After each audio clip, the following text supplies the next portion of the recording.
I can't pronounce his last name for shit, but let me tell you, this kid is everything you want in a fighter. Myself, Ray Longo, we love this kid.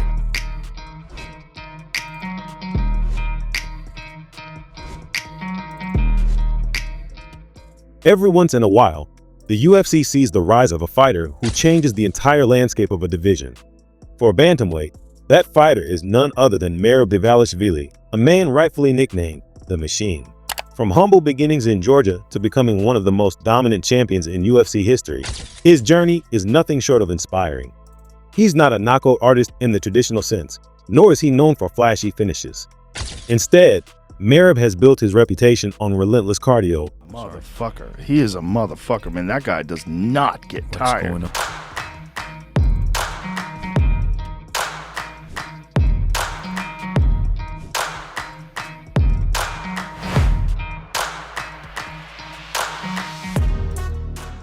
Endless pressure, and an iron will that simply breaks opponents inside the octagon.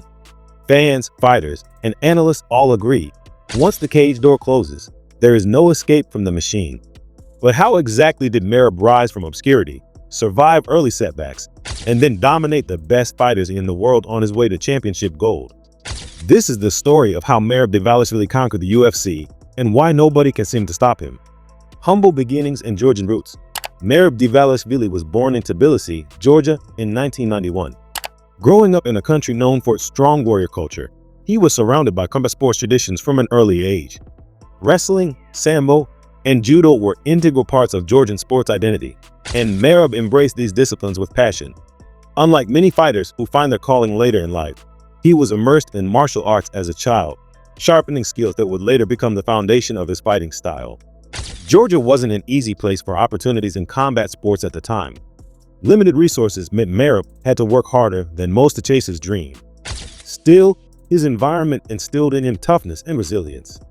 Watching national heroes succeed in wrestling and judo, he believed that he too could become someone who represented his country on the world stage. This early grounding in discipline, respect, and perseverance would later define his journey. At just 21 years old, Merab made a life-altering decision. In 2012, he left Georgia to pursue his fighting career in the United States. It was a leap into the unknown. He didn't speak English fluently, had no financial stability, and no guarantees of success.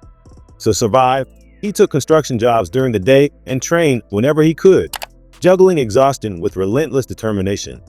Merab eventually found his way to the Serra Longo fight team in New York, under the guidance of MMA pioneers Matt Serra and Ray Longo.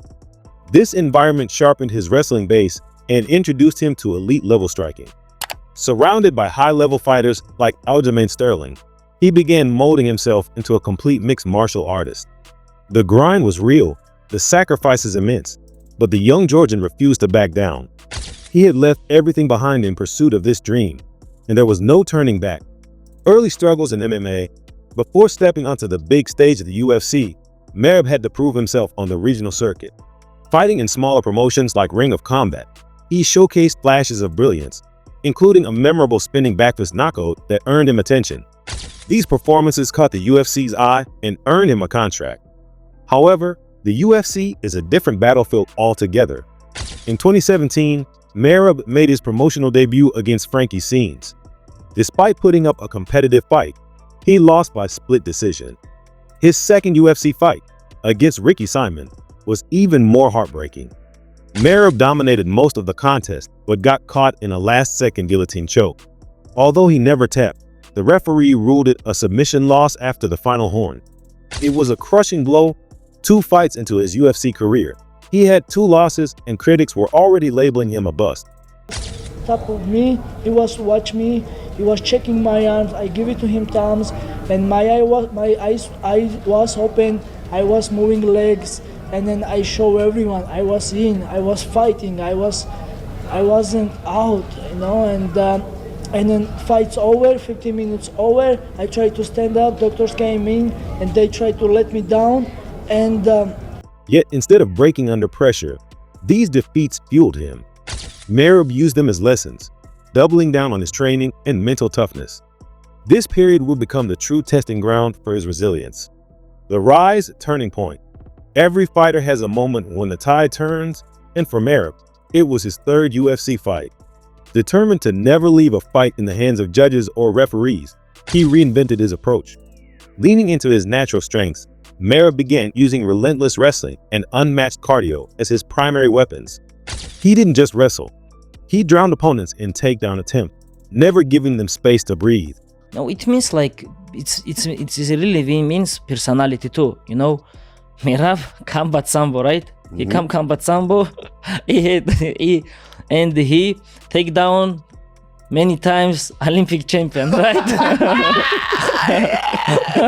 Victories against fighters like Casey Kenny, Gustavo Lopez, and Cody Stamann started to build momentum.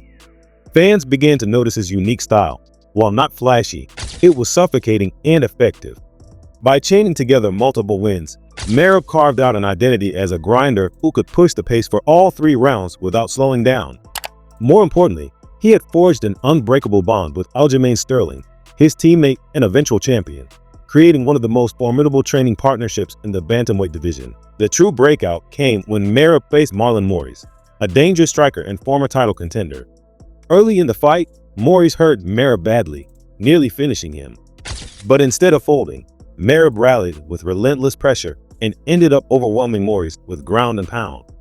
This many strikes in a row, and nothing else has happened on the other side.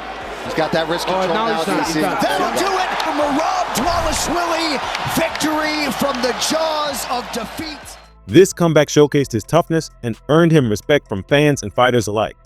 Next came Jose Aldo, one of the greatest fighters in MMA history. Many thought the veteran's striking and experience would be too much for Merab. Instead, he neutralized Aldo's offense with constant takedowns and pressure, securing a decisive win. Ladies and gentlemen, after 3 rounds, we go to the judges' scorecards.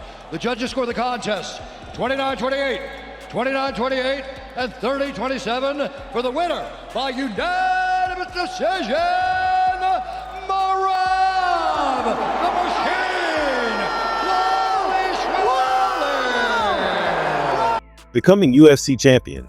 For a long time, Merab's friendship with Aljamain Sterling meant he refused to fight for the title. But when Sterling lost his belt to Sean O'Malley, the path opened.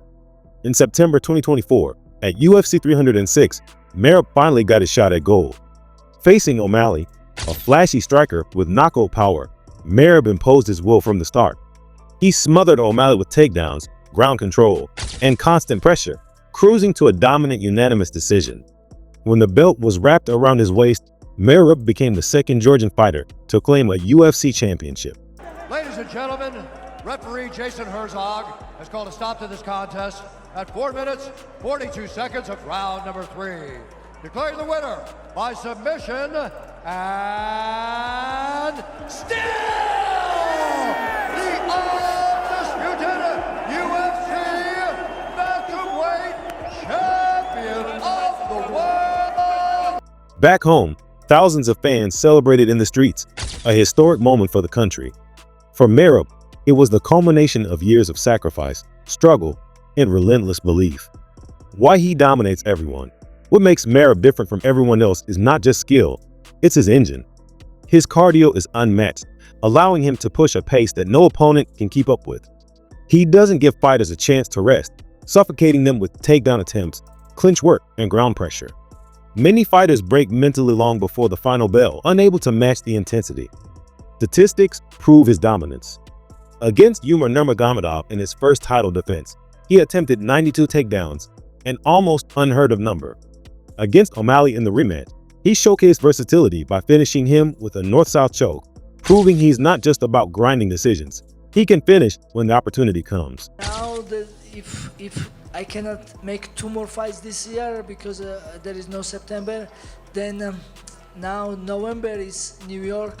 I would love to fight New York, or December must be usually in Vegas, and I would even like Vegas, you know. So like now there is many good options. So hopefully UFC give me a new opponent, and yeah, I'm ready. As he prepares for his next defense against Corey Sandhagen, fans around the world wait eagerly to see if the Machine can continue his historic run. But one thing is already clear. Merab Dvalishvili has risen from the shadows to become a force that defines an era. And in his own words and actions, He shows that the machine never stops, and neither will his reign.